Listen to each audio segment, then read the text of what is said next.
안녕. 오늘도 재미있는 성경 이야기 들려줄게. 1권 4편 9째 이야기. 가장 큰 사랑의 시험. 오랫동안 기다리던 아들을 낳았을 때는 아브라함의 나이 100세 되던 해였어요. 얼마나 놀라운 일이에요? 놀라움과 기쁨으로 어린 아기를 바라보는 아브라함과 사라의 마음은 꿈을 꾸는 것만 같았어요. 그들은 아기를 이삭이라고 불렀어요. 사라는 너무나 행복해서 하나님이 나로 웃게 하시니 듣는 자가 다 나와 함께 웃으리로다 라고 말했어요. 몇 달 후에 아브라함은 큰 잔치를 열고 모든 친구들과 이웃 사람들을 청해서 아기를 구경시켰어요.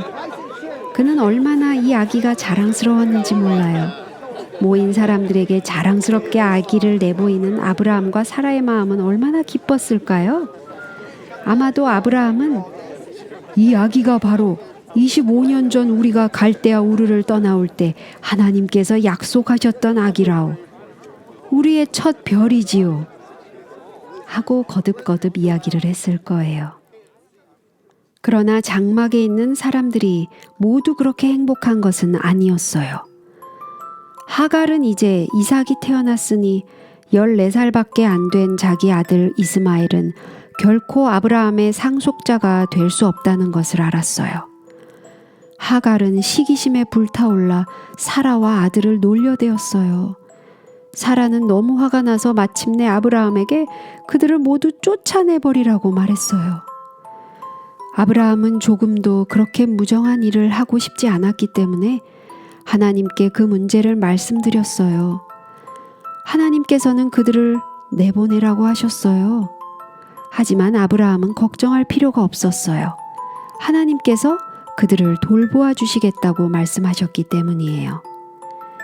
이튿날 아침 일찍이 아브라함은 여행에 필요한 양식과 물을 하갈과 이스마엘에게 주고 그들을 떠나보냈어요. 참으로 슬픈 이별이었어요. 아마도 쓸쓸히 걸어가는 두 사람의 뒷모습을 가만히 서서 지켜보는 늙은 아브라함의 눈에는 눈물이 가득 고였을 거예요. 안타깝게도 부대에 담아온 물은 그렇게 넉넉하지를 못했어요. 그래서 물이 다 떨어졌을 때 하갈과 이스마엘은 목이 타서 거의 죽게 되었어요. 자기 아들이 힘없이 뜨거운 사막 위에 쓰러져 버리자 하갈은 울음을 터뜨렸어요. 그러나 하나님께서는 그들을 돌보시리라는 약속을 지키셨어요. 하나님의 천사가 하늘에서부터 하갈을 불러 가라사대 하갈아 무슨 일이냐 두려워 말라.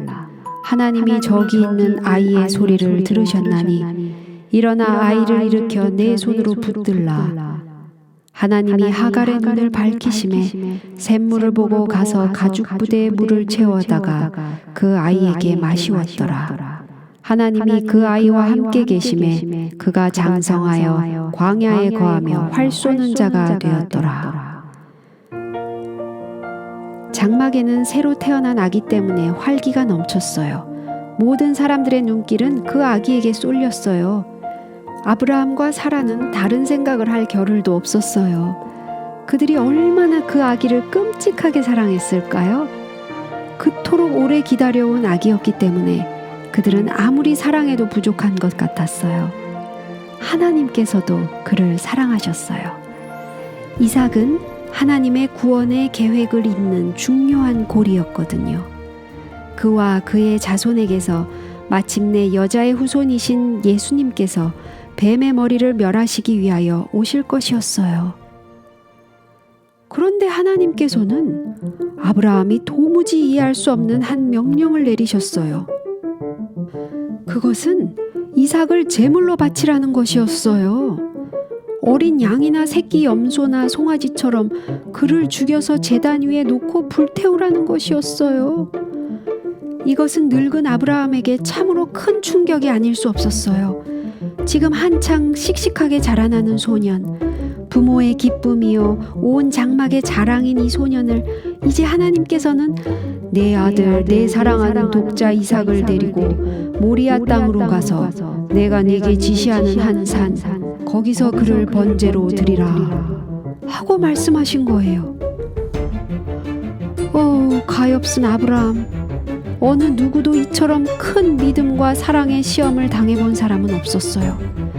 그렇게도 오래 기다리고 기다린 끝에 얻은 아들, 그 모든 사람들에게 하나님께서 약속하신 아들이라고 자랑했던 아들, 온 정성을 다해 금이야 오기야 하고 길러온 아들을 이제 제단 위에 놓고 죽이라는 명령을 받은 거예요.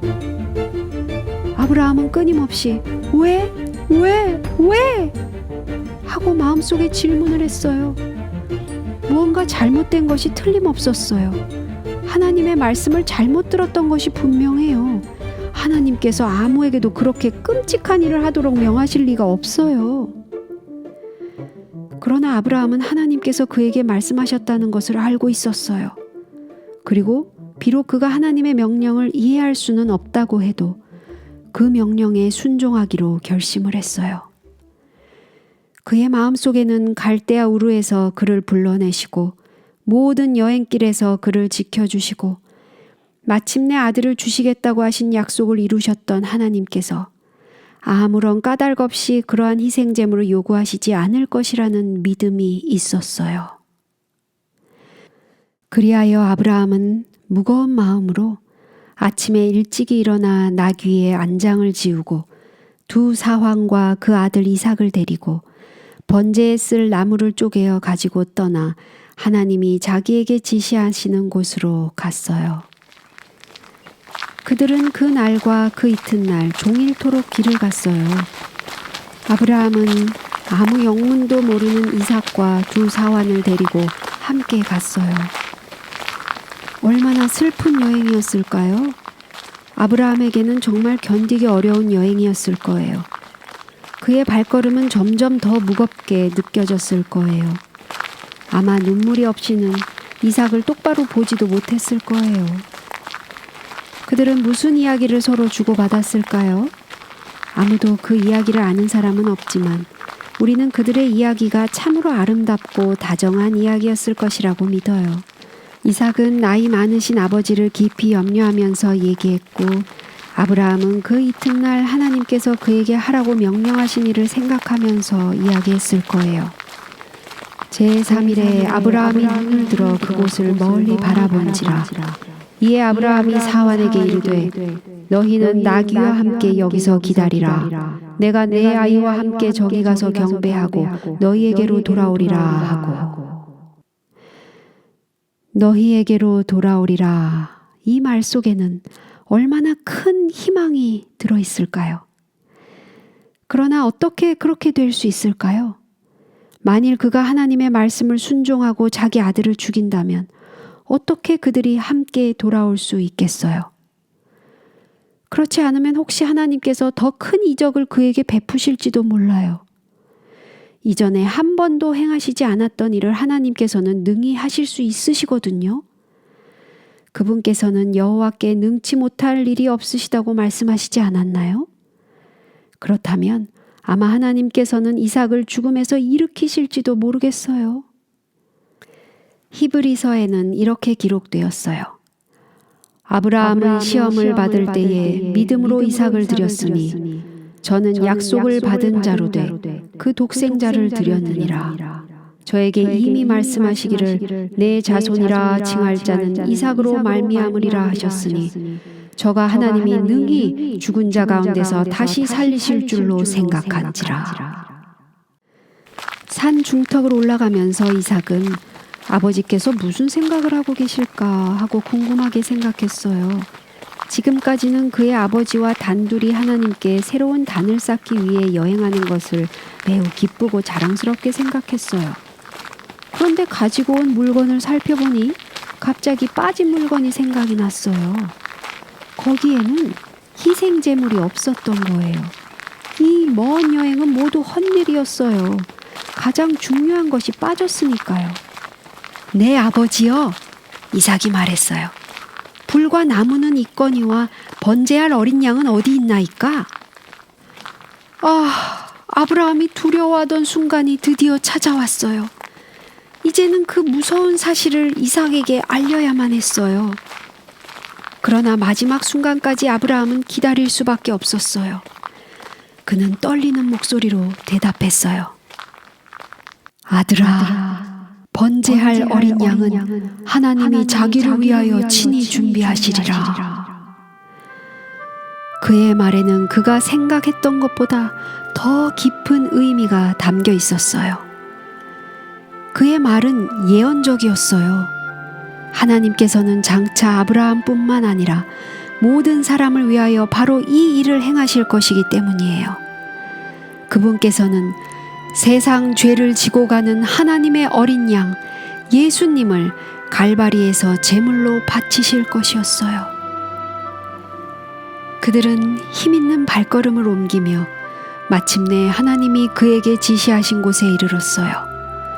아브라함이 그곳에 단을 쌓고 나무를 벌려 놓았어요. 단 위에 나무를 벌려 놓는데 그렇게 시간이 걸린 적은 한 번도 없었어요. 그것은 하나님께서 무슨 기적을 행하시지나 않을까 하고 그가 일부러 천천히 했을 것이기 때문이에요. 그러나 아무 일도 일어나지 않았어요. 마침내 그는 이삭을 보고 하나님께서 그에게 명령하신 것을 있는 힘을 다해 이야기해 주었어요. 이삭의 아름다운 성품이 여기에 잘 나타나요.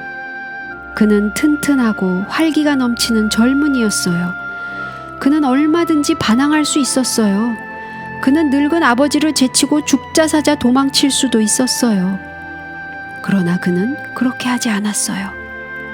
그는 자기가 죽는 것이 하나님의 뜻이라는 것을 알았을 때 기꺼이 자신을 바쳤던 거예요. 아브라함은 그의 아들 이삭을 묶어서 제단에 쌓은 나무 위에 뉘어 놓았어요. 하늘과 땅이 그렇게 가까웠던 적은 아마도 없었을 거예요. 제단 옆에는 쉴 새 없이 눈물을 흘리면서 그가 그토록 사랑했던 아들을 마지막으로 바라보는 아브라함이 있었어요. 아브라함 바로 뒤에는 바로 하나님께서 무한하신 사랑으로 자기의 신실한 종 아브라함이 정말 아무 불평 없이 그 큰 희생을 치를 것인가를 지켜보고 계셨어요. 아브라함이 과연 이 무서운 시험을 견딜 수 있을까요? 하나님을 불순종하는 것보다는 차라리 더 쓰라린 고통을 선택할까요? 아브라함이 손을 내밀어 칼을 잡고 그 아들을 잡으려 하였더라. 이삭은 눈을 감고 칼을 기다렸어요. 칼날이 아침 햇빛에 번쩍하고 빛났어요. 그러나 칼은 그의 몸에 와닿지 않았어요. 갑자기 산꼭대기에서 큰 음성이 급하게 들려왔어요. 마치 하나님께서 조바심을 내시며 말씀하시는 음성 같았어요. 아브라함아, 아브라함아, 그 아이에게 네 손을 대지 말라. 아무 일도 그에게 하지 말라. 그 음성이 제때에 들려온 거예요. 조금만 지났어도 모든 것은 끝장이 날 뻔했어요. 이제 아브라함은 이삭을 죽이려고 했던 칼로 그를 묶었던 줄을 끊어버렸어요. 그들은 기뻐서 아무 말도 하지 못하고 서로 얼싸안았어요. 얼마나 놀라운 구원이에요. 하나님께서는 그들의 사랑과 충성을 얼마나 기뻐하셨겠어요. 그 음성은 다시 들려왔어요. 내가 내 아들, 내 독자라도 내게 아끼지 아니하였으니 내가 이제야 내가 하나님을 경외하는 줄을 아노라. 그때 아브라함은 뿔이 수풀에 걸린 수양 한 마리를 보았어요. 아브라함이 가서 그 수양을 가져다가 아들을 대신하여 번제로 드렸더라. 그때 다시 하나님의 음성이 들려왔어요. 내가 나를 가리켜 맹세하노니 내가 이같이 행하여 내 아들 내 독자를 아끼지 아니하였은즉 내가 내게 복을 주고 내 씨로 크게 성하여 하늘의 별과 같고 바다의 모래와 같게 하리니 내 씨가 그 대적의 문을 얻으리라. 또 내 씨로 말미암아 천하 만민이 복을 얻으리니 이는 내가 나의 말을 준행하였음이니라. 얼마나 놀라운 약속이에요. 하나님께서는 이 말씀으로 하늘의 모든 보물 창고를 그분의 충성된 종에게 열어주신 거예요.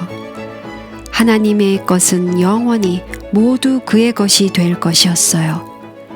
이것이 아브라함이 행한 대로 가장 좋은 것을 기꺼이 제단에 바치고 하나님을 사랑하는 모든 사람들에게 주시는 축복이에요. 사랑하는 어린이 여러분, 여러분도 이렇게 하지 않겠어요? 여러분 자신을 제단 위에 바치지 않겠어요?